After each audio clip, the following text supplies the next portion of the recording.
All right, welcome back to the 1% Bttr Podcast. Today we have on Luke Beastall. Luke, welcome. Chuck, thank you so much for inviting us on your podcast. I'm literally buzzing for this. Absolutely, me too. So former footballer turned entrepreneur, founded Muscle Coach UK and Master Your Life, two ventures that combine passion for fitness and mindset coaching to help others achieve personal and professional freedom. That's my homework, but in your own words, how would you describe your journey from being a footballer to entrepreneur and the mission that is driving you today now? Oh man, it goes way back, and there's a lot of great intro, by the way. The way you actually put it together, no, seriously, the way you put it together is really cool, especially the personal and professional freedom side. So for me, just to give your audience context, from the ages of 5, probably even earlier, probably even like 2-3 years old. I mean, obviously I can't remember back then, but I was kicking a ball. A ball was at my feet, at my left foot. You know, it was glued to it. Dominant left-footed player, which was quite rare in the footballing system at the time. I mean, probably still is. I think a lot of people still do look for left-sided players. But yeah, I just fell in love with football. I fell in love with the sport and the competition side of it. Through obviously growing up as a kid, that's what I wanted to do. I always wanted to be outdoors.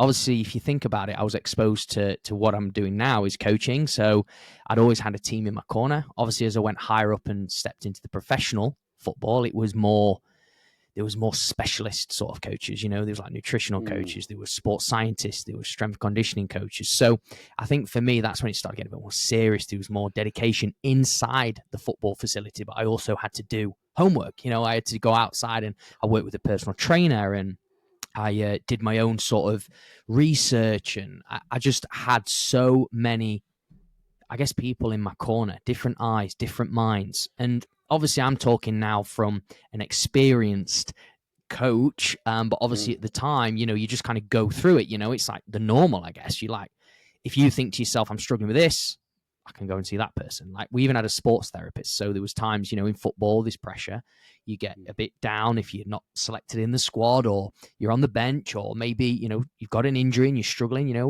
we had therapy. We had you could imagine everything was at your fingertips. So obviously, just to give, again, a bit more context, I don't want to go on forever. Obviously, I know you'll ask things off the back of it, but I had a very, very tough time in sport. I had a very bad body image. I struggled with what they call now is body dysmorphia, but at the time, I didn't know what it was. Basically, I just used to hide my body image. I was never fat. It's just that I did get called fat a couple of times in the change rooms. It was like what people call like banter, but for me, I was quite sensitive. I'd never heard that before. I was always kind of a kid at school that was popular and Mr. Nice Guy, and yeah, that's just kind of kicked that off, and I fell into depression anyway. It all snowballed. It went down, down, down. Got injuries in my meniscus, went down, down, down. I didn't end up getting a pro contract to that football club. I was living away from home, so it made it even harder because I was homesick. And at 19 years old, I was battling out in the lower league system. I had a football agent. I got conned for money through LinkedIn. Oh man, like I could tell you so many stories about what happened, but I guess what was the door opening, that light through the door was, my dad, I was actually working with my dad at the time. He's got his own business as well in engineering. And he said to me, he says, Luke, he said, because they start going on cruise ships. He said, I think you'd do, this fitness trainers on this cruise ship. Like, I think you'd do amazing on there. I think you'd love it. Like, people seem to just be out on the beach, playing volleyball, having a few drinks, and they just really look like they're enjoying themselves. And, you know, you've been struggling. Maybe you need an environment change. Get out there, commit to something away from football. Like, what's your life away from football? So anyway, did personal training. I was in the gym, lifting weights, really enjoyed it. It was my place to feel free, like feel a sense of like calm. So yeah, that long story short, I got my personal trainer qualification back in 2015, and then I ended up on cruise ships. So I was living away from home, traveling the world 9 months at a time, and then that got me into sales, marketing, business operations, and then that's when Muscle Coach came alive, and then Master Your Life was an extension that I guess launched in 2022 that focused more on the business and the mindset side. Interesting. Very cool. It's amazing how the snowball effect happens through that. the turning point, and then it gets into the gym, um, and it just transpires to all these different things that are kind of magnetic to where you're at now. And you've spoken about how the gym is your place of freedom to you, and I think that is for a lot of people, where they can just, obviously it's a stress reliever, but it's also their place of where they can just let loose. And has there really been lessons for you from the experience going to the gym and having that sense of freedom that has transpired to your coaching philosophy now of what you're doing? Yeah, 100%. I mean, confidence is built through action, Mm, right? So for me, obviously going to the gym, I was that guy. I didn't know what I was doing. I used to get the men's health magazines and get the little booklets and watch these really ab shredded guys and say, get massive in 21 days, basically. And then I used to see guys in the gym, and I was that, you could call me a creep, but I used to stare at them and look, I want to look like him. And, I was inspired by it. And, I had personal trainers at the time. I had these coaches, and I always wanted to have abs like Cristiano Ronaldo. And I think that's why I struggled so much with my body image, because I was so focused on six-pack abs. Because at football I got called fat. So I thought, well, if I have six-pack abs, they can't call me fat then, kind of thing. So the gym was like, that's what I did. So when I had a tough time at football, I could go to the gym and take my anger and my aggression out on the gym. Now, obviously, looking back upon reflection, I probably did burn myself out. I definitely overtrained, but I was there 7 days a week. I was team no days off. I absolutely loved it. And the freedom aspect, I think it was just that, do you know what? It was a stress release, and it was an environment where I felt safe. Yeah. And obviously feeling so trapped in this body and this mind that I was in, the gym at that time was a place that made me feel free. And, and it's not even that I had a community or loads of people I spoke to in the gym, because I just put my headphones on and I just kind of zoned out. Oh yeah. But in terms of, go on. Sorry, go ahead. My fault. No, I was just going to say, so how it, just to answer the second part of your question, where it like transitioned into my philosophy, I think for me, what I want to help like people with now, especially with what I do, is, okay, I want them, everybody wants to have freedom, right? A lot of people are trapped either in their identity by being somebody that they're not, so they're not being true to themselves, or they are not doing actually what they want to do. They're just, I guess, pleasing other people as well. So I guess for me, I want to firstly determine what they want with the freedom, because there's three types of freedom. There's location freedom, so you can travel wherever you want to travel. There's time freedom. Obviously, time's a very strong currency in our world. Once it goes, we can't get it back. And the third thing is financial freedom. Obviously people want to be, money's a tool, but money can help us with certain things, especially with freedom. So I guess really from my side, I felt all of those three freedoms throughout my life and experience. I know it's changed as I've gone, but that's what I want to help people with now, is determine what does freedom mean to them. Yeah, I agree with all three of those. And money, as much as we all want it, it's an enabler for those 100%. areas. And with your coaching, do you try to figure out, is somebody feeling trapped, or is someone feeling isolated, both in their professional or personal life? Because I feel like those are two different worlds. Some people feel very comfortable in their personal life, but in their professional life, they're a fraction of their normal selves, and then, or it could be vice versa. Yeah, I've actually noticed it quite common the other way around. So in their professional world, it's a cover up. So it's like they're not actually confident in themselves. They're putting on a front, and the filter, like work gives them confidence, or it gives off this persona, but actually they're not being them authentic selves. So what happens is their identity is attached to the work, which then when you strip back and go to the personal selves, they're empty inside. So like for me, as I've spoken to you, obviously, I run a podcast and stuff, and it's beyond the boardroom, and that's beyond your workplace. Like, if I took your business away from you tomorrow, or your 100-hour week job, whatever it is that you do, who are you? Like, what do you love doing? What makes you happy? And the thing is I had that same problem, that when I chased the numbers, like, and I'm talking chase the numbers when the weight, when I was told I was fat, I was chasing body fat numbers. I was chasing numbers on the scale. It's like, I did everything it took to get there, to get that number to where I wanted it to be, but it ruined me. I lost who I was, and that's why I had a massive breakdown.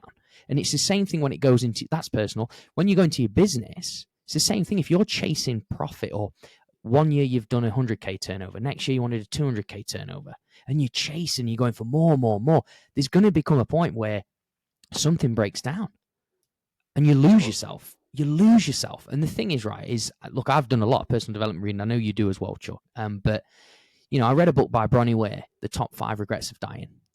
And she had listed the number one regret that people have when they get to the deathbed. And this has always stuck with me. And it's something that I really stand by now, especially in the coaching that I deliver. And ultimately, anybody that I come into conversation with, is the number one regret is that they didn't live a life true to themselves. Yeah, that is, I think everybody, whoever's listening to this, that probably just hit like a brick wall. Like, it's the absolute truth. And going to myself for a quick second, I felt that going through the brain surgery. Like, when I sat there in the hospital and got that news delivered, it's just like, man, am I going to get that another opportunity to do all the things that I didn't do yet? Or is this it? And when you do get that other opportunity, you make the most of it. And that is something that I do want to talk to you about, is embracing this failure, because you've been on these different paths and you've hit these, let's call it just these rock bottom points where it has felt like some serious failure. And when you're at that point, all you have is to go up and you grow from that. And you take those learnings, because what else are you going to do with them? Talk to me just about the growth through failure that you've dealt with, the lessons that you do teach clients through your own experiences about embracing the failure and having them being those learning lessons and stepping stones for them to be a better version of themselves and to become more successful. No, I love that question. And I just wanted to touch on what you said about the brain surgery thing, because I think you've done an amazing thing, Chuck, in terms of what you're doing and what you're giving back to people through this podcast platform, and obviously your book and stuff. Life isn't a dress rehearsal. Thank you, man. We've got one shot, man. And I love it that you're chasing your dreams. So I think that's brilliant. And for me, going on to failure, it's something that I've actually fell in love with. So fall in love with failure. Okay. People talk about, enjoy the process, but fall in love with failure, because you are going to fail. You're going to fail forwards. You're going to fail backwards. It doesn't matter which way you go. There's always going to be a learning and a teaching from it. And then you have more wisdom. And then guess what? That can be wisdom that you can deliver impact, because the wisdom will be the impact. But if you're just going off logic, if you're just going off information that you've actually not been through yourself, that then is being disingenuous. That's not being authentic. And people see right through that more than ever today. So the thing that I always challenge my clients on, you talk about being 1% better, right? I challenge a tiny action step. There you go. So what is a tiny, so when we have a conversation, all I would ask a client, or when we get to the end, it's not about getting them pumped up or motivating them. It's like, we know motivation's just like an iPhone battery, right? It's the discipline aspect. It's the challenge that we want to, look, as much as people say they don't want the hard way, people love to be challenged. Absolutely. It's like, I want to prove them wrong. That's what they want to do inside. So all I ask a client at the end is go, right, okay, so what's been your biggest takeaway? And then the second thing would be, let's say they've said the takeaway or their insight, whatever. I go, okay, so what's one tiny action step that you're going to take away from this conversation and implement straight away? So powerful, because simple as that. It's simple stuff. That's, you talked about it. The momentum, even though you can't see it, it's so real. And it's talked about in many different areas, simple as making your bed in the morning or 100%. Cleaning up. Like, I always feel better on a Sunday when I do stuff around the house, not because my wife told me to do it, even though she probably is telling me to do it, but also doing it for myself too, because it creates momentum to start that week. That mindset of, it's a Sunday, we're getting started, and then it's going to lead into those habits during the week. And for you, and giving these small steps to your clients, daily habits for yourself. Can you share a simple mindset shift or daily habit that for you, when you were making that upward curve again. Yeah. What made a big difference in your life with those small habits and then getting to where you're at now? Yeah, definitely. So, I mean, I will say this, that I wasn't perfect, right?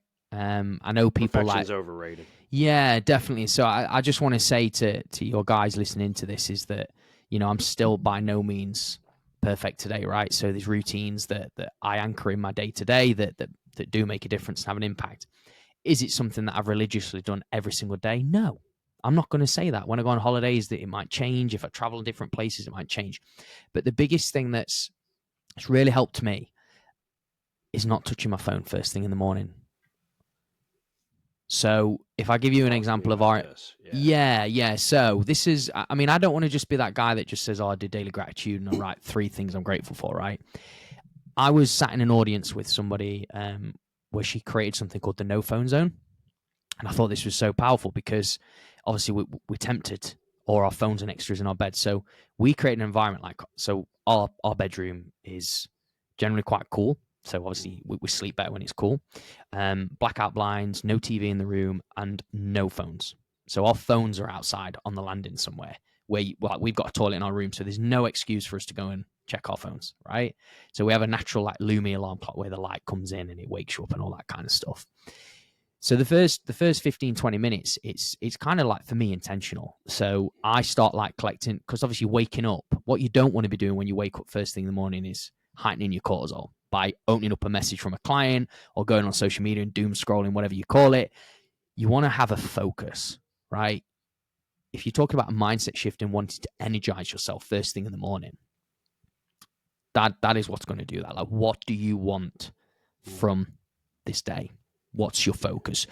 If it's business, okay, so who are you going to initiate a conversation with? Who's the person that you're going to talk to ask for a referral? Who's the person that you're going to just, give value to and not have any agenda and pressure around it? You're not going to want to take anything from them. You're just giving, give, right? It could be something that's on your mind, but have a look at your calendar, maybe whatever it is. But just be intentional. I think that's... How long have you been doing that for? Oh gosh, man, years, probably since COVID, really. Really? Yeah, because obviously when COVID happened, that I mean, COVID was a blessing for me, if I'm being honest. So my obviously I was actually doing personal training at the time in the gyms. Obviously, gyms closed, my business closed overnight, so I'd just gone from earning this pretty high income to I don't know what's around the corner. So for me, obviously having that time, I started to realize all the hours that I was doing 90, 100-hour weeks. It was ridiculous.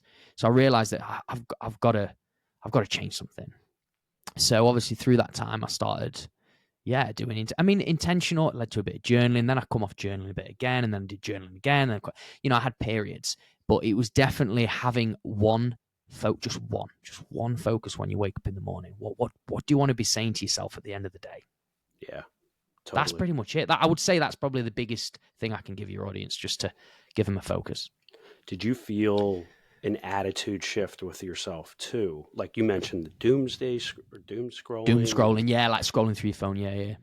Did you just feel like you were like, whoa, I got this renewed energy in the morning that I didn't have before when I was doing this? Because I'll be the first to admit I'm inconsistent with this. Okay. And there's times that I don't do it, but then there are times that I do it. And I feel definitely a mental shift, but I have to get on it consistent, because I feel like anytime you make a change, you see the reward from it in incremental periods, and then it climbs as time goes on. Yeah. It compounds, definitely. Yeah. So it stacks as well. That's how it goes. Yeah. But so if I talk from a coach's point of view, right, I'm thinking about what am I actually saying to somebody?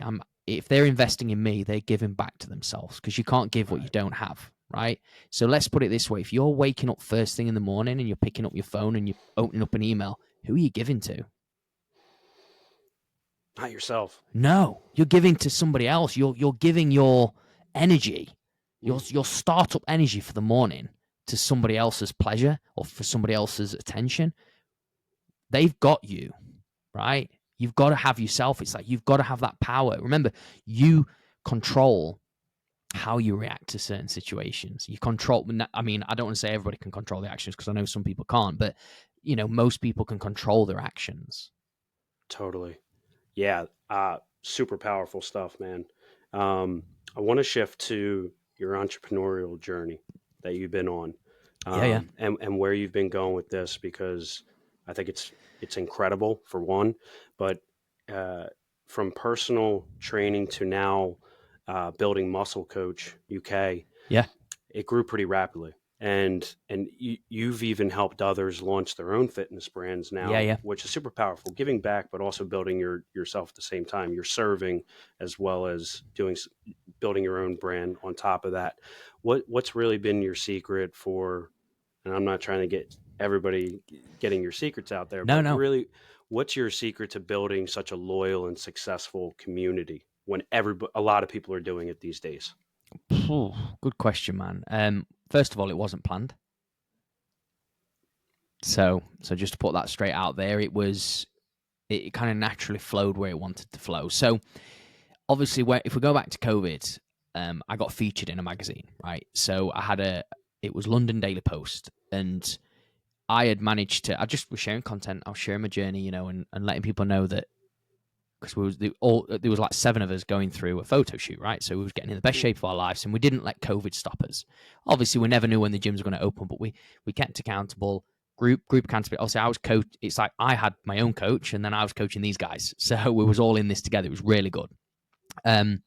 So as a result of that experience, it created such a buzz in the local gym that I worked at. Everybody saw like, oh my gosh, like this coach has helped them through that. I know people went either way in COVID. Like some people just really struggled, and then other people like took up health and well-being and couch to 5Ks and all this kind of stuff. It was different for different people. Oh, yeah. But just to give it like context around the loyalty in that, it was all my own. So like it's me being me. So it was the energy around the gym, and then as I transformed these clients, I saw something in them that probably they didn't see in themselves, and it was like drive, and it was ambition. And then they started sharing stuff with them. It was like, one of them was an accountant, right? Good wage, going, I can't see myself being in this for 20, 30 more years. So you hear that, right? And the only reason that started to come out was because they started looking after themselves. They noticed their mindset had shifted, going through this discipline of working on themselves, of seeing themselves being, like you say, 1% better every single day. Yeah. So that then I saw an opportunity, and I said, well, and I just threw it out there, not planned, never thought of any outcome. I just went, well, if you ever decide to become a personal trainer, I'd like to consider you and maybe coming under the brand. We'll see. We'll have a chat. So they was like, really? Obviously went back, had the conversation. So Luke, are you serious about, if I was to take my personal trainer qualification, would you seriously like consider me coming underneath your brand? So I was like, yeah, I would. I wouldn't just say it. So anyway.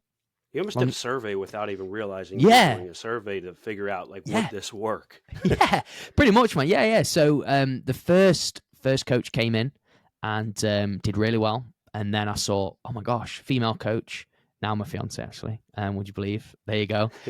She proved herself to me. Now I'm not kidding. And then she's got what it takes. But no, and then another female coach came in, one of my clients. But I just want to let the audience know as well that I had a great team of 5 coaches, but I had actually taken on 9 coaches, and none of them. This is the beauty of it. None of them was employed. Okay, there was a franchisee underneath the tree of what I was building. They was representing my brand, but they had to invest back into my brand as I guided them to help them grow a client base. Right. Because I've got all the experience. I didn't want them to be handed a safety blanket. Because even when I worked on cruise ships, even when I was in football, I was never safe. I mean, I'd probably say even people employed today aren't safe. They could get made redundant. The job could go anytime. But I think what I wanted them to shift, Chuck, and this is what I help people with today, I wanted them to shift from the employed mindset to the self-employed mindset. And that's a big shift. But it takes reps, it takes consistency. But what I helped them with, I just sped it up because I was working with them, and you could classify as a coach, mentor, whatever. But yeah, we had the team for 2 years. yeah, did some conferences, had live speakers, done so many community events. It was amazing. But now they've all kind of branched out and gone on their own, and I'm back to a one-man band, and that's when Master Your Life kind of evolved from there. It's incredible. And I want to tie back your your upbringing with football to your coaching with Muscle Coach and Yeah. even your brand now. Like, did you take learnings from your coaches that you had as a professional footballer to how you've helped people now and how they approached it with yourself? Because I have felt that growing up playing sports and good coaches that I had, I took little bits from people that I really liked and leadership, for example. Good Yeah. leaders that I've had around me, I'm like, you know what, I want to put that in my arsenal moving forward. And I'm curious if you went through that similar journey. Oh yeah, 100%. I played at my best when a coach was themselves and they opened, like, I was a player that loved the manager or coach putting their arm around me, right? I don't want somebody to like mollycoddle me and be like, oh, everything's going to be all right. I didn't want any of that. But just somebody going, listen, Luke, great performance today, son. Yeah. Next time, though, I want you to work on this. But that's exactly what I wanted to see from you today. That's what I like, right? But so they allowed me to be expressive on the football pitch. As soon as I stepped over that white line, I knew that they were supporting me. They got my back. And that's all I ever wanted.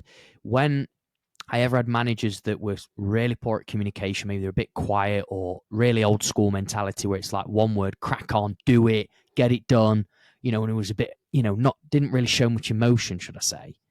That's when I struggled because I felt like maybe they did like me, but I felt like they didn't. And that kind of put me off a little bit. And it's the same thing. I did drama at school and I was great at acting, great at drama, great at performing. So I always like to express myself. My emotions are very expressive, my facial emotions. So I think for me is from coaching and having coaches, the ones that was number one, authentic, number two, was willing to look after us. Like I felt that love and that respect. I didn't even need them to continue to tell me every game that I'm doing well. I didn't need somebody to, I just knew they had my back. And that's exactly what I do with my clients now. Obviously, I handpick them. I don't work, and I know I can't help everyone, but the ones that I do decide to work with, they know that I'm in their corner all the way. Incredible. And I've written down some notes that I just think are really great for the listeners, but also just myself. And I think the couple things that I really like is just the authenticity. Yes. That you really need to hit people with, because that's an energy people can feel. The other one is fall in love with failure. Yeah. To me, that, like, I've heard that in the past from like a Mike Tyson, who is like the grittiest of gritty human beings out there. Rock solid, yeah. But to hear it from you too, fall in love with the process or fall in love with failure, be authentic. There's so many key nuggets in this back and forth right now. But if you had to boil it down to just one lesson from your entrepreneurial journey that listeners can apply to their lives and business, and if you had to zoom out and everything that's going on, what is that? What is one takeaway? And I know it's tough to boil it down to one. It is, but you know yourself better than anybody else. So don't let anybody condition you into a method that may only provide something that's instant gratification. Follow through with your heart. Follow through with what's deep inside of you. So tune in deep. And that's what I lost. And as soon as I went back to that, because I had it, lost it, got it back. So I've been through it, through both sides. Do you think this isn't really a positive question, but do you think you will lose it again? Or are you at a point in your life now where you're like, I am true to myself. I understand where I need to be at in order to unlock that. And I think that's where a lot of people, like, once they unlock it and they harness it and run with it, they're good. So I'm curious, like, are you at that point now where you're full steam ahead? Yeah, there's point of no return for me, Chuck, because it was literally a moment that now, because, and it's the same thing with finances, by the way, just to share with the guys. If you're going to be an entrepreneur, you're gonna have moments of being broke, right? Yeah. Like you're going to be broke. I'm not saying you're going to be in hundreds of thousands of debt. I really don't wish that on anyone. I know some get out of it, completely get it. Depends what industry you're in. But for me, I've I've been at pretty low numbers in the bank, and I'm very frustrated. And at that time, I don't want to blame and say it was as a result of me not being probably my true self, but I feel that I kind of felt like I don't know what to do on my own anymore. I always feel like I need a coach or I need something. And as soon as I kind of stepped away and had that space to be creative and slow down and just actually, who am I? Right? What do I love doing? And and by the way, this is something that's happened in the past 18 months, which nobody would believe. I've shared bits on social media and the podcasting when I've been on other episodes, but it's and I'm talking 10 years in business, right? It can happen. It's not just your first year, your second year. You could be 20 years deep in your business, and something like this could just completely spin you off. You could have everything and then have nothing. I've seen it. With a lot of people that are very close to me. Yeah. Where they're at the peak of the peak, and in the snap of a finger, they're at another point. But I think it's always how you bounce back, and 1,000,000%. and that is something that I want to ask you about, of the mindset. Yep. And the habits. You said that mindset is a key to the three that we were talking about, that personal freedom. Yes. How do you focus on getting 1% better every day, and how can others adopt that principle that you go off of in their own lives? Yeah, so it's a really good question. I think for me personally, I'm somebody who values, or I would say is the strongest thing in my life is communication. So if I go back, I know I'm going way back here, but obviously when I suffered from depression, the reason why I really did struggle is because I didn't open up. Right. And talking from a male perspective here, we can all probably say that we've bottled things up and let it boil over, and something's happened. We've outlashed, or we've said things we shouldn't be saying. And for me, it kind of I lost a lot of friends, and I felt lonely. That was the biggest thing, the loneliness. So now for me, I over communicate, but I just think that just with what you've said about being 1% better every single day, I think the biggest thing that I look at is have conversations. I know it sounds so crazy, but just talk to people. You learn so much from talking to people. That's why I love podcasting myself. I've learned so much about the people that I'm working with through something as such as podcasting. I've gone to free events in communities where we go out on hikes, right? Or I've gone, like I was running with a guy the other day who's in the fire service who opened up to me and said, "Yeah, Luke, I planned out my suicide."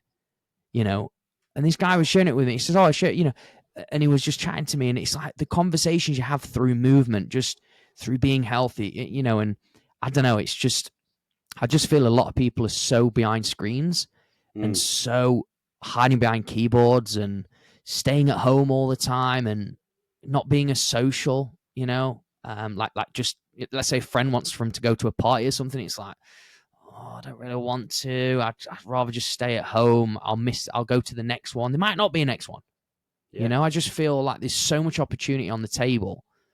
And I just think having conversations is underrated because it can lead to so many things. I 100% agree with you. And it's a form of action. Yeah.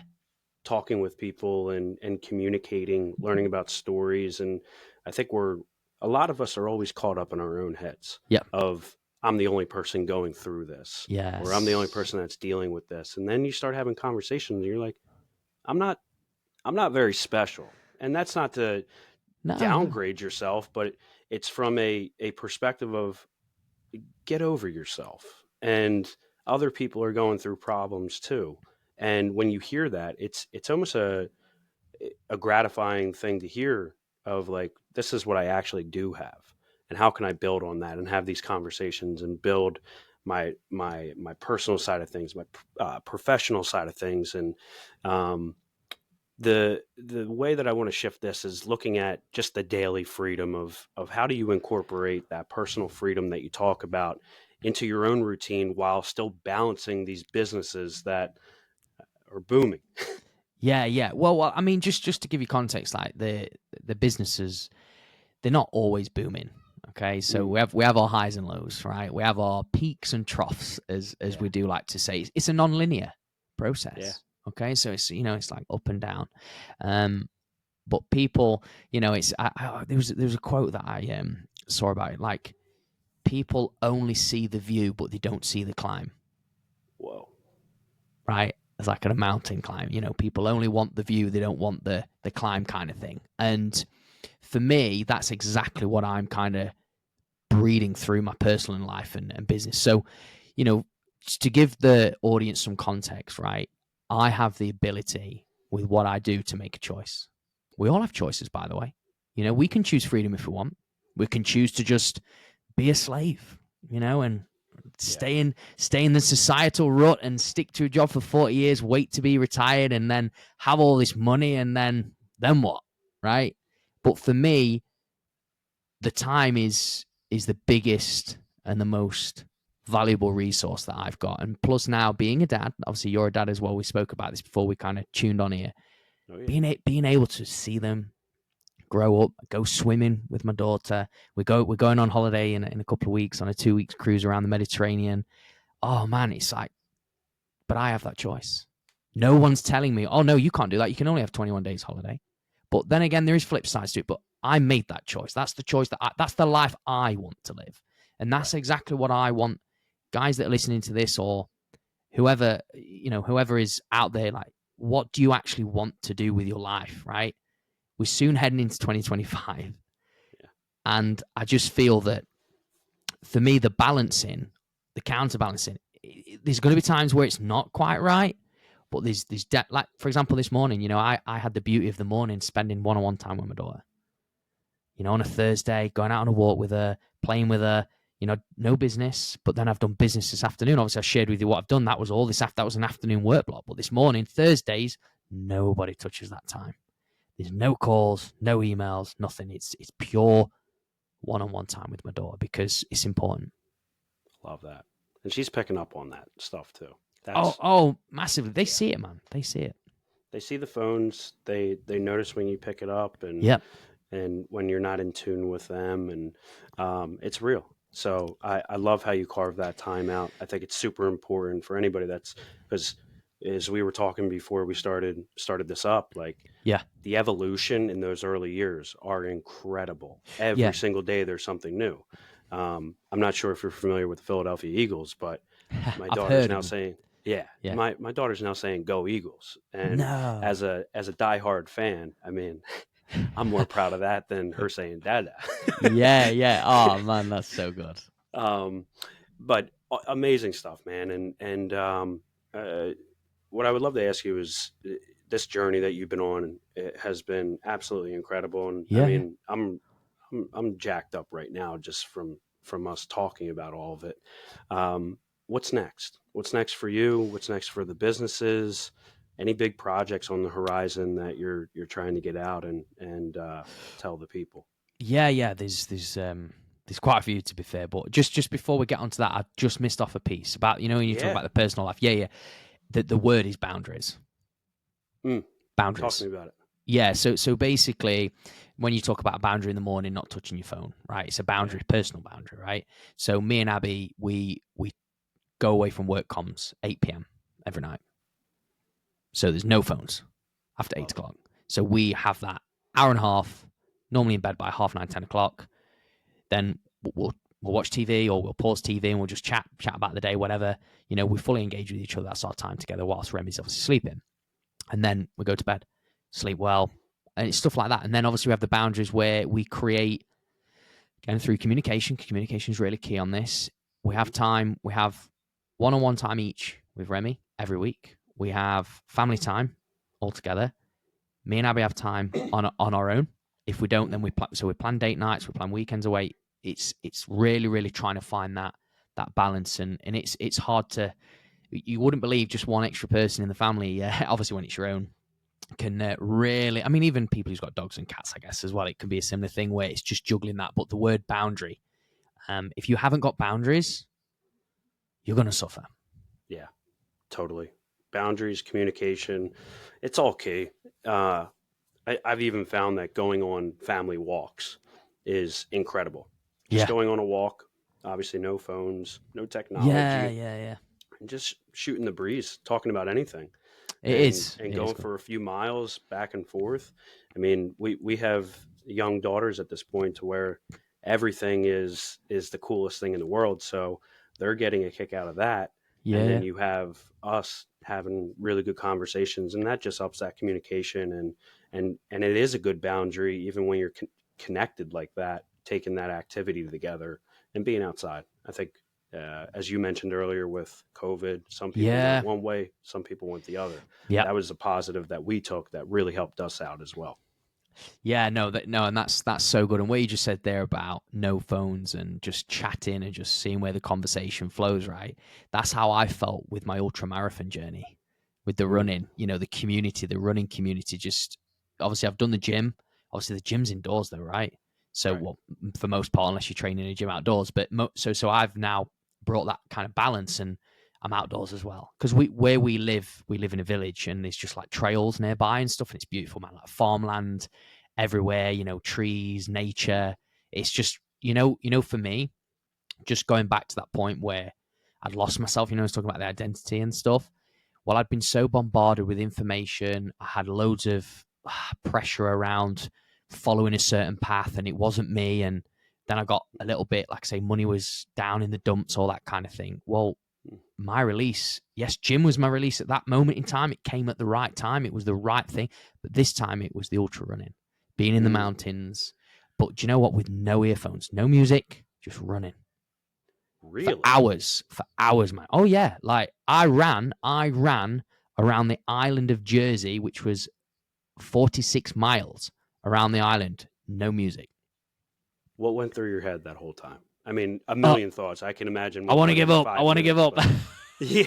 I don't want to do this. But literally, oh mate, I was in agony, man. My legs, I'd never ran that distance, but I just thought about everything, man. I mean, you're running around the island, man. You're looking at the ocean. You're on the edge of the cliff, and you're on a narrow path, and you're just going, this is a privilege, like the people who literally bite my arm off, my leg off, they chop it off to be able to do this. And there was a lot of gratitude. There was a lot of like, I can't believe I'm doing this. When I got to the finish line, mate, oh gosh, it was like everyone was like cheering you on, and you got a medal, and I felt like I'd won the World Cup. It was one of those kind of scenarios. But I crossed that finish line, and for that whole 8.5 hours that I ran, it was.